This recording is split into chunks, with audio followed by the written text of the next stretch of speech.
anti-liberal cultural traditions and practices. In examining the Black American subculture, one must look for anti-liberal cultural and spiritual traditions that reject the notions of empiricism, existentialism, egocentrism, post-modernism, the free market, socialism, fascism, communism, monetarism, and other hideous outgrowths of liberalism. What follows are 4 examples of such positive aspects within the subculture of so-called Black America.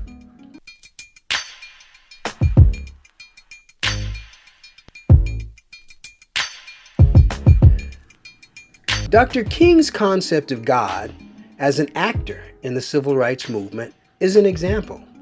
To the degree any of that still exists in our current cancel culture would be a tradition opposed to liberalism.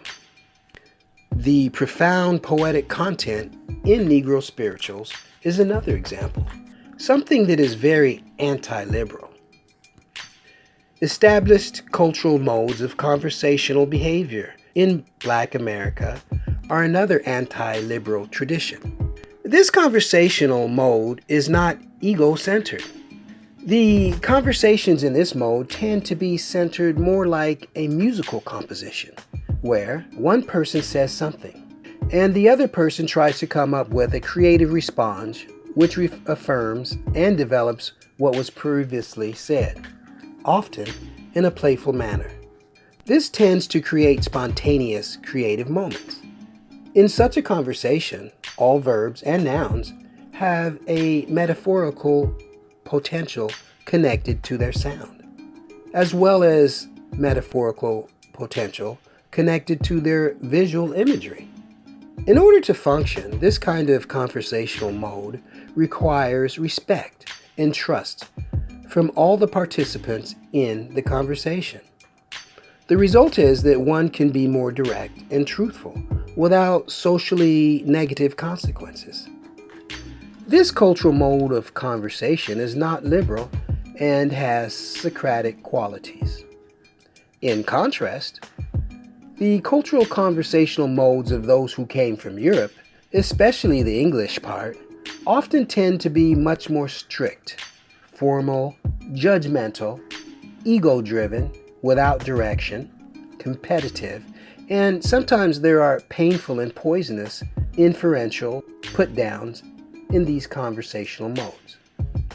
In such conversational modes outside of intimate friends, there is little trust, and one must learn to be on the defensive, something which shuts down the Socratic and creative potential of the conversation.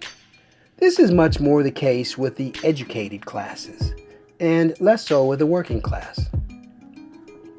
The experience of being outside the main culture, but also being in the main culture, provides a kind of parallax from which to view and experience both subcultures. This also has Socratic potentialities. However, in recent times, the masters that control our media and entertainment world have tried to expropriate, project, and distort so-called Black American subculture for popular entertainment. 100 years later,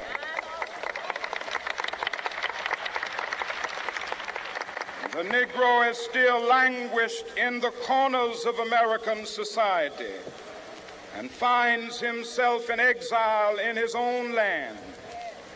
And so we've come here today to dramatize a shameful condition. In a sense, we've come to our nation's capital to cash a check.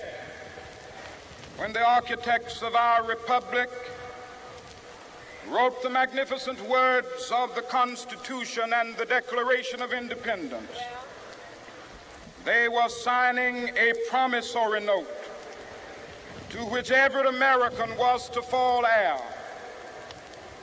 This note was a promise that all men, yes, black men as well as white men, would be guaranteed the unalienable rights of life, liberty, and the pursuit of happiness.